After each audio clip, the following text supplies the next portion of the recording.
What's going on, guys? Welcome back to WWE Network and Show, where I, Graham G.S. and Matthews, break down all the original content I watch on the WWE Network and on Peacock. And today we're talking the August 12th, 2023 edition of the SmackDown LowDown. Coming off a great episode of SmackDown on Friday, my full audio review should be available already here on the channel. Check it out. We had Megan Morant, Matt Camp in the studio running down the biggest headlines, including replaying the Edge-Sheamus segment, setting up their match for next week in Toronto on SmackDown. We hear from the Brawling Brutes backstage with Kayla Braxton. Sheamus tells Kayla that it's crazy that he and Edge have spent all this time in WWE together but have never had a singles match.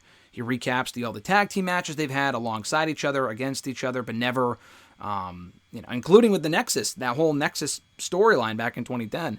And that brief time they spent together on Raw in 2010. But he also recaps their history in 2004, which he talked about on SmackDown when, Edge gave him advice to break into the business or stay in the business, whatever, and to kind of get into wrestling. He also recalls an incident, or an encounter rather, he had with Edge that he did not discuss on SmackDown in 2007 when he and Wade Barrett were bodyguards, I think, for Edge against DX in 2007, and it must be a segment on Raw, which I don't remember. I wasn't watching back then, but that's pretty cool.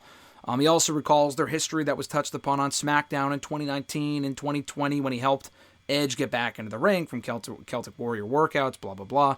And he says that he's always had respect for him. And then he calls him one of the greatest of all time. But he repeats his last words to Edge on SmackDown where he said, "Don't make a mistake."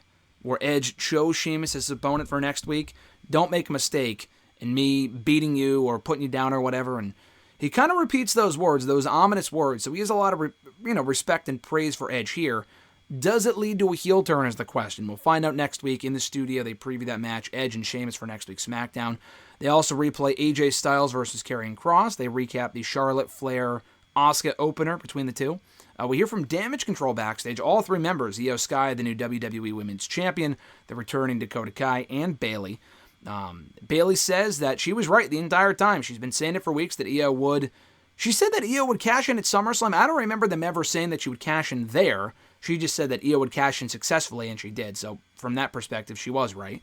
Dakota Kai said that on almost the eve of their anniversary, they did what they set out to do in controlling WWE and one of them becoming champion, which they did, and through all the highs and lows, and there were a lot of lows. And they're in the era of Io now, which is what it really should have been, honestly, the whole time.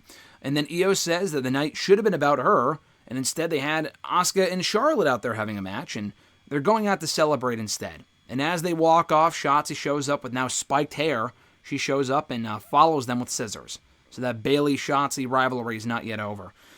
In the studio, they recap the Theory-Rey Mysterio matchup, with Rey Mysterio beating Theory to become the new United States Champion.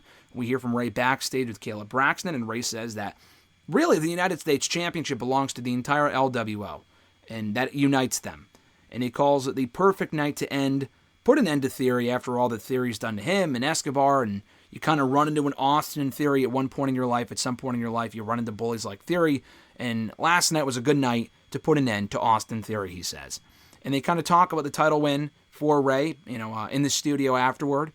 And Megan Morant says that no one must be more proud or happier for Rey than Santos. But Camp also brings up, through all the accomplishments that Rey has had in WWE, third reign as United States Champion, ready to kick it off.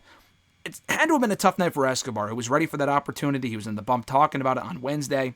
And obviously, he was the one hoping to become United States Champion last night. So we'll see where that goes. I'm hoping that one little line there from Kim kind of plants the seeds for a heel turn for Santos. I don't know if that's the direction they're going in, but if it's not, it should be. That's the only real explanation as to why Rey was the one to become champion last night and not Santos.